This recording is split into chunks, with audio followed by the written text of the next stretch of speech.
Tetapi saya penuh percaya bahawa ada komprominya. Kerana pertama, Tengku Razali tidak akan menjadi Perdana Menteri untuk 5 tahun.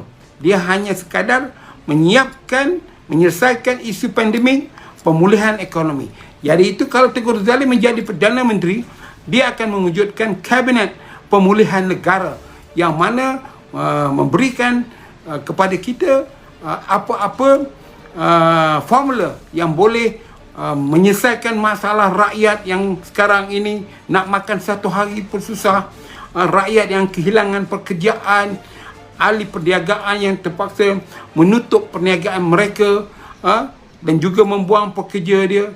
Ini semua masalah ini tidak boleh diselesaikan.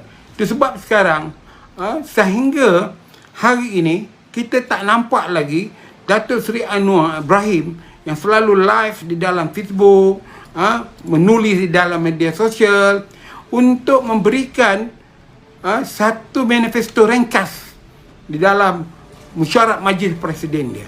Dari itu kita tak nampak lagi keadaan-keadaan yang boleh meyakinkan. Ini yang persoalan rakyat yang mahukan satu pendirian dasar yang dibuat. Jadi oleh itu belum terlambat lagi, menjelang pukul 11 pagi esok, Majlis Presiden Pakatan Harapan membentuk satu tim manifesto. Dan kita kena sedia maklum bahawa PKR sekarang ini sudah hampir kepecah belahan apabila DAP melalui Lim Guan Eng, Tony Phua dan ahli Parlimen Bangi sudah bersekongkol untuk merundingkan jawatannya. Demi survival Mahathir Yassin dan kelompok dalam Perikatan Nasional, saya rasa apa permintaan mereka? Antaranya mereka akan minta supaya Lim Guan Eng dilantik balik ke Kementerian Keuangan, dan juga DAP diberikan menteri-menteri berperanan penting. Tapi ini bagus. UMNO amat gembira kerana kita tidak ada apa masalah. Kita di sini maksudnya UMNO. Kalau DAP sudah bekerjasama dengan PAS, dengan kerjasama dengan Bersatu, maka pilihan raya tahun depan atau tahun 23, UMNO tidak begitu perlu untuk nak keluarkan belanja yang banyak untuk bertungkuh lumus nak menang. Kerana kita lihat bahawa orang Melayu secara menyeluruhnya tidak mahu UMNO ini bekerjasama dengan DAP dan juga PKR. Tetapi soalannya sekarang, di manakah maruah Anwar Ibrahim sebagai calon Perdana Menteri setelah membenarkan DAP bekerjasama dengan PS dalam bentuk rundingan. Jadi ada masa berjam-jam lagi, tak lebih kurang dalam 12 jam sebelum pukul 12 tengah hari esok, mereka akan dapatkan satu kepastian bagaimana kedudukan DAP untuk menyokong kerajaan Perikatan Nasional. Dan inilah yang memberikan sign atau signal isyarat bahawa kerajaan PN ini tidak tumbang kerana ada ahli baru. Tetapi daripada 42 MP DAP ini, berapa yang mahu bekerjasama? Jadi keadaan politik sekarang sudah jadi macam apa? Macam traffic light, lampu isyarat mati. Semua orang sekarang nak cross. Kalau ada lampu isyarat, ada hijau, yang sana merah, yang sana nak ke merah, akan kuning. Ini sekarang simpang 4 yang dihadapi dalam politik Malaysia sekarang. Traffic light sudah mati. Jadi kemungkinan mereka akan berlanggar bersama sendiri. Jadi kita amat gembira. Maksud saya kita tu UMNO. Kalau ini terjadi adalah satu kebaikan, kerana UMNO juga tidak akan menganggap bahawa untuk menjadi Perdana Menteri ini tak ada di dalam kedudukan sekarang dengan lebih kurang 15 kerusi saja lagi. 23 sudah jadi pengkhianat, yang sudah jadi berudu, hanya menunggu masa untuk jadi katak. Yang seperti saya kata, 23 itu ialah berudu baru. Besok kita nak tengok dia jadi katak ke tidak. Sebab naik Presiden Khalid Nordin dah beritahu, kembalilah balik. Sama-samalah kita berjuang ke dalam UMNO. Tapi saya percaya dalam 23 orang ini, orang seperti Syamuddin, Khairi Jamaluddin, Adham Baba, saya percaya mereka tidak akan balik kepada UMNO. Kerana mereka akan terus daripada berudu menjadi katak. Ini tuan-tuan nak maklum ya, supaya tuan-tuan kena faham. Jadi kita di dalam UMNO ini, kita akan terus konsisten menghadapi pilihan raya. Kita akan menjadi satu parti yang bermaruah dan sebagainya. Itu sebab saya selalu katakan bahawa jika ada di dalam UMNO ni mereka-mereka yang dituduh di mahkamah, itu kecewayan manusia. Itulah, bukan UMNO itu parti korup yang menerima duit daripada orang lain.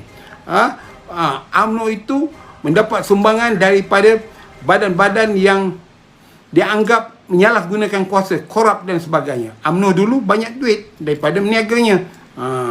Jadi saya hanya nak maklumkan kepada tuan-tuan, inilah isunya yang saya nak terangkan kepada petang ini di dalam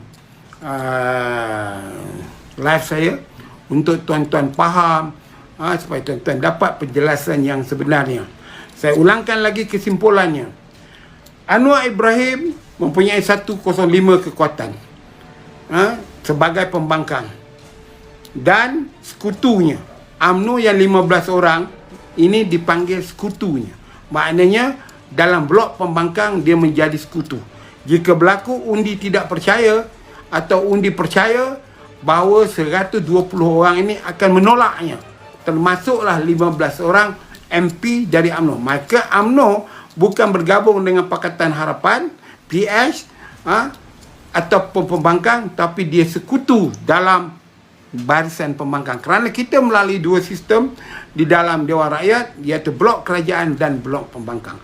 Keduanya, kalau Tengku Razali dilantik menjadi Perdana Menteri, Tengku Razali sewajarnya diletakkan di dalam nama orang yang dikira boleh dipilih untuk menjadi Perdana Menteri, kerana Tengku Razali berada dalam blok pembangkang 105 orang itu, ataupun 106 orang itu, ya.